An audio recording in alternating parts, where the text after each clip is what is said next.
Meu nome é Aniesita, eu sou de Pouso Alegre, sul de Minas Gerais, e sou uma comunicadora profissional do cenário de esportes. Trabalho com narração e apresentação de 15 modalidades diferentes.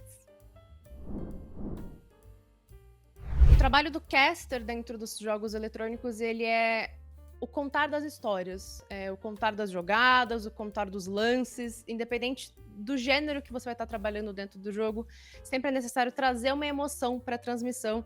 E não adianta ser uma jogada inesquecível se você não consegue empregar um uso de palavras legal, um uso de emoção legal, impostação de voz. E é para isso que eu sirvo. Eu tô aqui por detrás das câmeras, né, segurando o microfone e garantindo que cada jogada seja única para quem estiver executando ela. Essa é a minha virada de chave para realmente começar a trabalhar com narração e criação de conteúdo virado para comunicação. Foi algo bem sutil, eu já gostava de fazer live streams, jogar online, me entreter com outras pessoas. E acho que o mais palpável foi quando eu jogava CS com alguns amigos meus, e geralmente eu era a primeira a morrer, porque eu era maluca que saía rushando. E eu gostava de narrar de uma forma que fosse dar aquela atrapalhadinha, mas óbvio, pelo entretenimento, sem efetivamente prejudicar ninguém. Era mais ali pelo momento. Chegou um momento que eu tive uma oportunidade, junto com umas outras mulheres, né, outros projetos voltados para a profissionalização do cenário feminino dentro dos jogos, que a gente pôde dar visibilidade para uma liga, né, a Liga Feminina da AGC, isso lá em 2021, quando não tinha transmissão ainda. E do nada perguntaram se tinha como eu narrar. Eu falei, pô, tá bom. Eu era uma das organizadoras, mas eu não me imaginava na frente da câmera para isso. E eu fui, e eu gostei muito. E a partir daí eu fui abrindo. Então eu comecei no CS, depois eu fui pro League of Legends e pro Valorant, e aí eu nunca mais parei. Acho que é completamente impossível você falar de pessoas do gênero feminino que estão no local de destaque do cenário de jogos sem falar da Nive Stefan.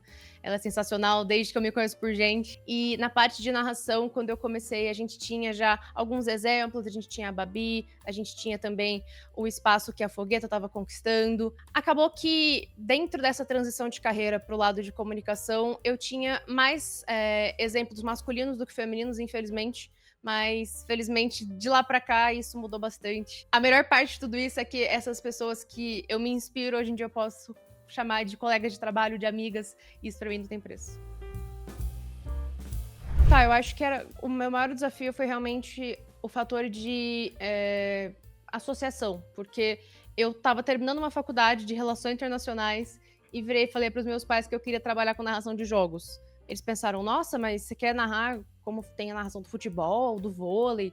Não, a gente não conseguia exibir de uma forma que fosse, digamos que, crível para as pessoas que não são do cenário gamer. E isso para mim foi muito difícil porque eu não tinha tanta facilidade de explicar para as pessoas o que eu fazia. E aí, consequentemente, era um pouco mais difícil de que elas pudessem apoiar cegamente. Felizmente, eu tive muito apoio familiar, mas ainda assim, o começo foi a parte mais difícil, porque a gente vai trabalhando com necessidade de equipamentos, que geralmente são caros, você conseguir fazer ali um acompanhamento, porque a gente ainda entende, né, é compreensível como o ouvido do espectador, independente da modalidade, está adaptado a um timbre de voz mais focado, né, para um tom de voz masculino. Só que, de um tempo pra cá, tá ficando mais naturalizado, tá ficando mais abraçado. Acho que definitivamente também o fator de que não existe um plano de carreira pra isso. Você não consegue falar, pô, narrei meu primeiro clutch, vou narrar um Major. Narrei meu primeiro pentakill, vou narrar uma final de Worlds, sabe? Você não consegue ter isso claro diante de você.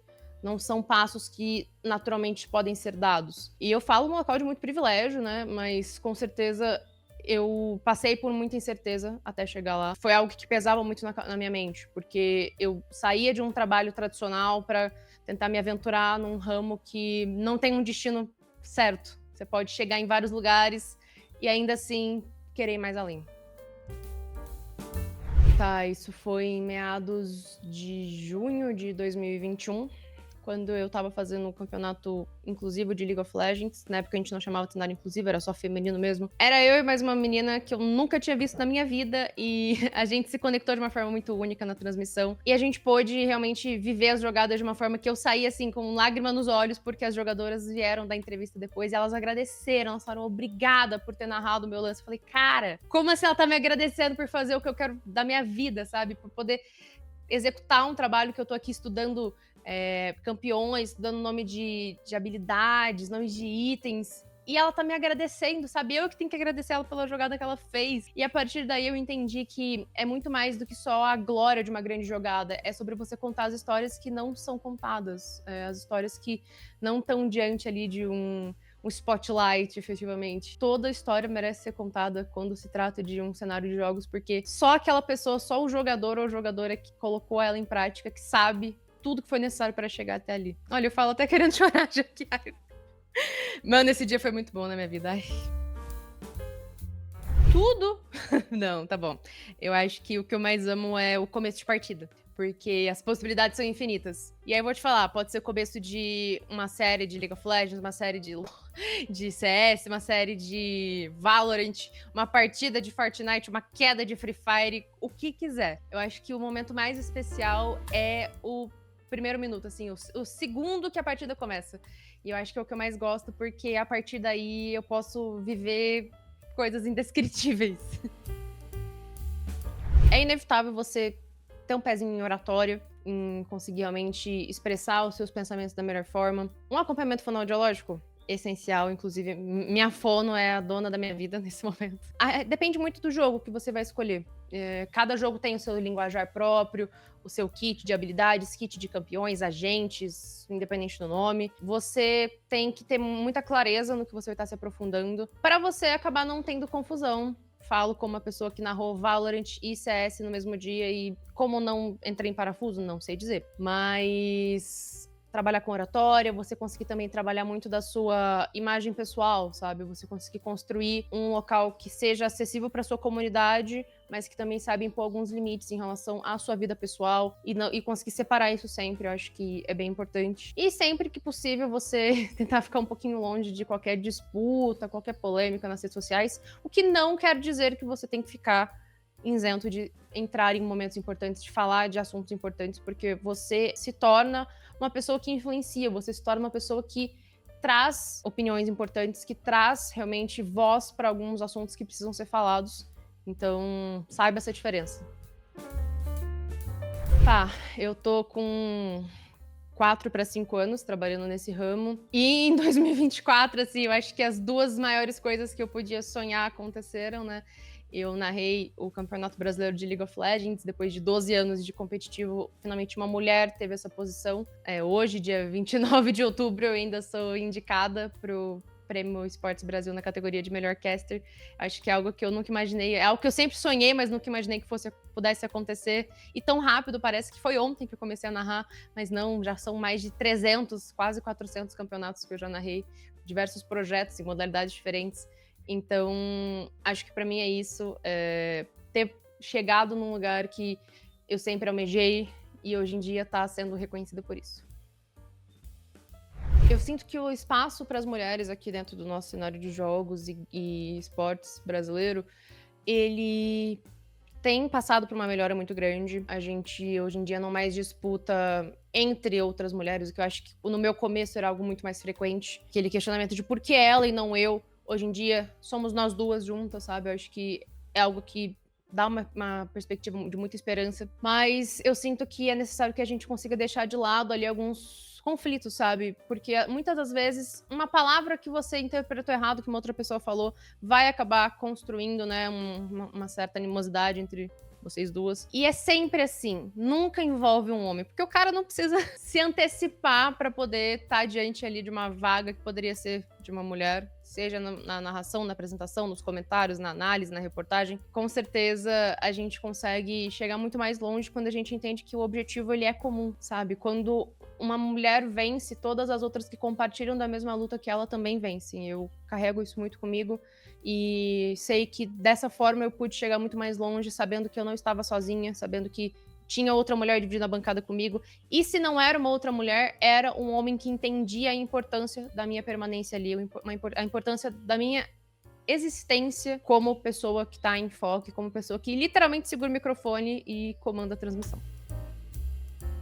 Bom, eu tento sempre estar diante das tendências de mudanças dos jogos, das modalidades, entender como o cenário competitivo está se desenvolvendo. Às vezes para melhor, às vezes para pior, mas a gente tem que estar diante das mudanças e saber encarar elas com o peito aberto. Seja ali tendo mudança de vagas, número de equipes disputando. Acho que jogando também, tá? Eu não jogo todos os 16 jogos que hoje em dia eu tô trabalhando, mas já joguei ou aspiro poder jogar em alguma ocasião. Só que eu não me distancio da comunidade. Eu assisto pessoas que são importantes pra comunidade jogar, eu assisto jogadores colocando, né, a cara a tapa, que a gente sabe que às vezes é bem difícil pra eles, que são mais quietinhos no canto deles, realmente aparecerem.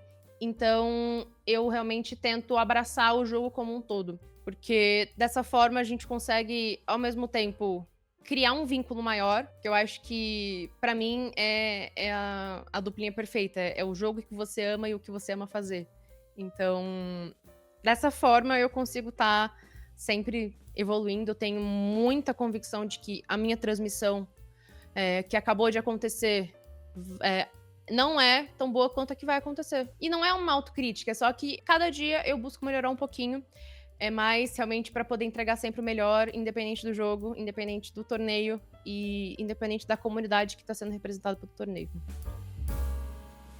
Bom, hoje em dia, muitos torneios disponibilizam o direito de transmissão para você fazer uma watch party no seu canal, que é você tá com a live do jogo acontecendo. Em algumas ocasiões, eles mandam sem a narração por cima, né? Mandam o som do jogo somente.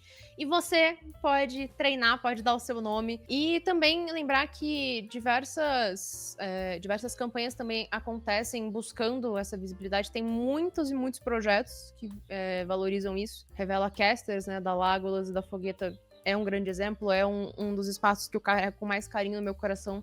Porque me deu quase 200 irmãs que também sonham em viver o que a gente vive. Então, escolha o jogo que você gosta, procure sobre a comunidade e veja os torneios que estão em aberto. Veja se existe essa possibilidade, que é algo que está se tornando mais e mais difundido graças a realmente a popularidade que as watch parties estão agregando para as competições. Tenha paciência, aborde o torneio se necessário de uma forma bem respeitosa, tá? Porque você tem que saber se fazer ouvir de uma forma correta. Mostrar que você pode futuramente também estar disponível para trabalhar, né, numa oportunidade futura. Eu sei bem como é isso, já tive a minha cota de vezes em que eu assistia uma transmissão e falava, e no semestre seguinte, na edição seguinte, no ano seguinte eu tava lá. Então, é você realmente saber sedimentar o seu caminho, pedrinha por pedrinha, sem tentar dar um passo maior que a perna. Por exemplo, olha, é minha primeira narração de League of Legends. Poxa, tenta assistir um Clash, tenta assistir a transmissão de algum amigo seu que tá jogando Clash e faz uma narração. Faz ali do jeito que você interpreta como correto, porque não existe um certo e errado. É algo que é muito debatido e eu acho que, especialmente agora, com tantos estilos de narração, comentários, análise, apresentação diferente, você pode trabalhar da forma que te faz mais feliz e que você possa sair da transmissão e falar, dei o meu melhor. Tá, eu acho que algo que eu mudaria dentro do cenário de jogos realmente é o fator de profissionalização. Você me pergunta, como assim a profissionalização? Muitas vezes as pessoas que trabalham em projetos, sejam na frente ou atrás das câmeras, se tornam um pouco mais descartáveis. Acabou o projeto, acabou essa intenção. Então, isso diversas das vezes cria um sentimento de ansiedade muito grande para quem trabalha nisso. Seria muito mais saudável para todo mundo se a gente pudesse ter realmente uma estabilidade. Esse plano de carreira que eu citei realmente faz falta, mas é difícil de você conseguir mapear isso quando o cenário ainda tá num expande e encolhe, sabe? Ele não tá estabilizado ainda. E na parte de narração, realmente, eu vejo que, sendo uma mulher, né, como essa função, seria, sabe, incrível se cada vez que a gente tivesse que ouvir uma comparação, a pessoa com a qual, geralmente o homem com o qual estamos sendo comparados, pudesse ter a hombridade de falar, não compare o coleguinha, educar a sua comunidade. Porque muitas das vezes a gente acaba sendo alvo de algumas críticas que são completamente infundadas, são completamente destrutivas, somente porque uma pessoa que tá assistindo, que tá ouvindo, gosta mais do trabalho de um outro profissional. E isso não é mutuamente exclusivo. Você não precisa só gostar do trabalho de uma pessoa. Você não precisa gostar de um e imediatamente detestar o outro. Mas você tem que sempre lembrar que tem que ser tratado com muito respeito, porque tá todo mundo lá trabalhando, tá todo mundo lá se dedicando e tentando dar o seu melhor. Eu acho que o conselho que eu tenho pra dar pra alguém que busca trabalhar com narração de forma plural, que é a forma como eu trabalho, né, com vários caminhos, várias modalidades, realmente é que você ame muito o que você faz, porque no primeiro milésimo de segundo de dúvida que você reconsiderar, pode ser que você volte atrás diante de algumas situações que eu espero muito que o dia que você for entrar, eu e outras mulheres tenhamos sido capazes de tirar todos os obstáculos do caminho, mas aí eu sei que eu estaria sendo muito tópica, então ame muito, porque é esse amor que vai te salvar quando tudo mais parecer que não vai dar certo.